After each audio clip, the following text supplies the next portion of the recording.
ಬನ್ನಿ ವೀಕ್ಷಕರೇ, ಅದ್ಭುತ ಲೋಕಕ್ಕೆ ತಮಗೆಲ್ಲ ಮತ್ತೊಮ್ಮೆ ಆತ್ಮೀಯ ಸ್ವಾಗತ. ಇವತ್ತಿನ ಈ ಸ್ಪೆಷಲ್ ವಿಡಿಯೋದಲ್ಲಿ ಅಮಿತಾಬ್ ಬಚ್ಚನ್ ಜೊತೆ ಲಿಪ್ ಲಾಕ್ ದೃಶ್ಯಕ್ಕಾಗಿ 2 ಬಾರಿ ಬ್ರಷ್ ಮಾಡಿದ್ದ ಈ ನಟಿ ಯಾರು, ಯಾವ ಫಿಲ್ಮ್ಗೆ ಈ ರೀತಿ ಮಾಡಿದ್ದಾರೆ, ಬನ್ನಿ ಒಂದು ಸಂಪೂರ್ಣ ಮಾಹಿತಿಯನ್ನು ತಿಳಿದುಕೊಂಡು ಬರೋಣ.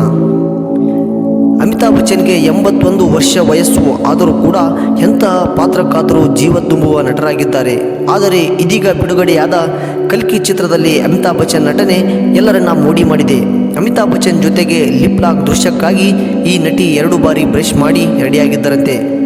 ಬಾಲಿವುಡ್ ನಟ ಅಮಿತಾಬ್ ಬಚ್ಚನ್ ವಯಸ್ಸು 81 ಆದರೂ ಯುವ ನಟರಿಗೂ ಕೂಡ ತೀವ್ರ ಪೈಪೋಟಿ ನೀಡುತ್ತಿರುವ ನಟ ಅಂದರೆ ಅವರು ಅಮಿತಾಬ್ ಬಚ್ಚನ್ ಒಬ್ಬರೇ. ಇತ್ತೀಚೆಗೆ ಬಿಡುಗಡೆಯಾದ ಕಲ್ಕಿ ಚಿತ್ರದಲ್ಲಿ ಅಮಿತಾಬ್ ಬಚ್ಚನ್ ನಟನೆಗೆ ಭಾರಿ ಮೆಚ್ಚುಗೆ ವ್ಯಕ್ತವಾಗಿದ್ದು, ಈಗಾಗಲೇ ಈ ಚಿತ್ರ 1000 ಕೋಟಿ ರೂಪಾಯಿಗಳನ್ನು ಬಚ್ಚಿಕೊಂಡಿದೆ.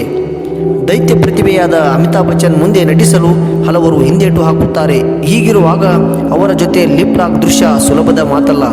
ಈ ದೃಶ್ಯಕ್ಕಾಗಿ ಬಾಲಿವುಡ್ ನಟಿಯಾದ ರಾಣಿ ಮುಖರ್ಜಿ ಅವರು 2 ಬಾರಿ ಬ್ರಷ್ ಮಾಡಿ ರೆಡಿಯಾಗಿದ್ದರಂತೆ. ಹಾಗೆ 2005ರಲ್ಲಿ ಸಂಜಯ್ ಲೀಲಾ ಬನ್ಸಾಲಿ ನಿರ್ದೇಶನದ ಚಿತ್ರ ಬ್ಲಾಕ್ ಎಂಬ ಚಿತ್ರದಲ್ಲಿ ಅಮಿತಾಬ್ ಬಚ್ಚನ್ ಹಾಗೂ ರಾಣಿ ಮುಖರ್ಜಿ ನಡುವಿನ ಚುಂಬನದ ದೃಶ್ಯವಿದೆ.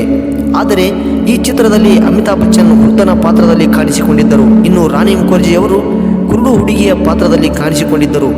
ಚಿತ್ರದಲ್ಲಿ ಇಬ್ಬರ ನಡುವೆ ಅಜಗಜಾಂತರ ವ್ಯತ್ಯಾಸವಿದೆ. ಆದರೆ ಚಿತ್ರದ ಅಂತ್ಯದಲ್ಲಿ ರಾಣಿ ಮುಖರ್ಜಿ ಹಾಗೂ ಅಮಿತಾಬ್ ಬಚ್ಚನ್ ಲಿಪ್ ಲಾಕ್ ದೃಶ್ಯವಿದೆ. ಈ ಚುಂಬನ ದೃಶ್ಯಕ್ಕಾಗಿ ರಾಣಿ ಮುಖರ್ಜಿ ಅವರು 2 ಬಾರಿ ಹಲ್ಲುಜ್ಜಿ ರೆಡಿಯಾಗಿದ್ದರಂತೆ. ಒಂದು ಸಣ್ಣ ಸೀನ್ಗಾಗಿ ರಾಣಿ ಮುಖರ್ಜಿ ಭಾರಿ ತಯಾರಿ ಮಾಡಿದ್ದರು. ದೈತ್ಯ ಕಲಾವಿದನಿಗೆ ಕಿಸ್ ಮಾಡಲು ಒಂದು ಕ್ಷಣ ಭಯಗೊಂಡಿದ್ದರು. ಹೇಗೋ ಧೈರ್ಯ ಮಾಡಿಕೊಂಡು ದೃಶ್ಯವನ್ನು ಮುಗಿಸಿದ್ದರು. ಬ್ಲಾಕ್ ಚಿತ್ರ ಹಲವು ಪ್ರಶಸ್ತಿಗಳನ್ನು ಪಡೆದುಕೊಂಡಿತ್ತು. 53ನೇ ರಾಷ್ಟ್ರೀಯ ಚಲನಚಿತ್ರೋತ್ಸವ ಪ್ರಶಸ್ತಿಗೆ ಕೂಡ ಭಾಜನವಾಗಿತ್ತು. ಹಾಗೆ ಇದು ಅತ್ಯುತ್ತಮ ಫೀಚರ್ ಫಿಲ್ಮ್ ಪ್ರಶಸ್ತಿಯನ್ನು ಕೂಡ ಪಡೆದುಕೊಂಡಿತ್ತು.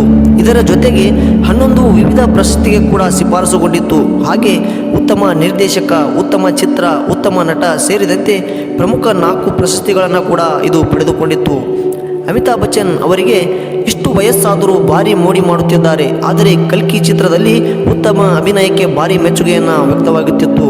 ಕಲ್ಕಿ ಬಿಡುಗಡೆಯಾದ ಮೊದಲ ದಿನವೇ 200 ಕೋಟಿ ರೂಪಾಯಿಯನ್ನು ಸಂಗ್ರಹ ಮಾಡಿತ್ತು.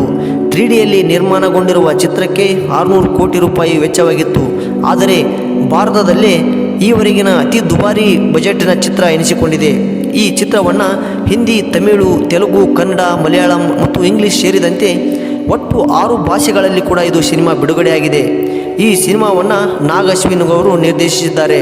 ಓಕೆ ಸ್ನೇಹಿತರೆ, ಮತ್ತಷ್ಟು ಅದ್ಭುತ ಹಾಗೂ ಅಚ್ಚರಿಯ ವಿಡಿಯೋಗಳಿಗಾಗಿ ನಮ್ಮ ಅದ್ಭುತ ಲೋಕ ಚಾನಲನ್ನು ಸಬ್ಸ್ಕ್ರೈಬ್ ಮಾಡಿ. ಧನ್ಯವಾದಗಳು.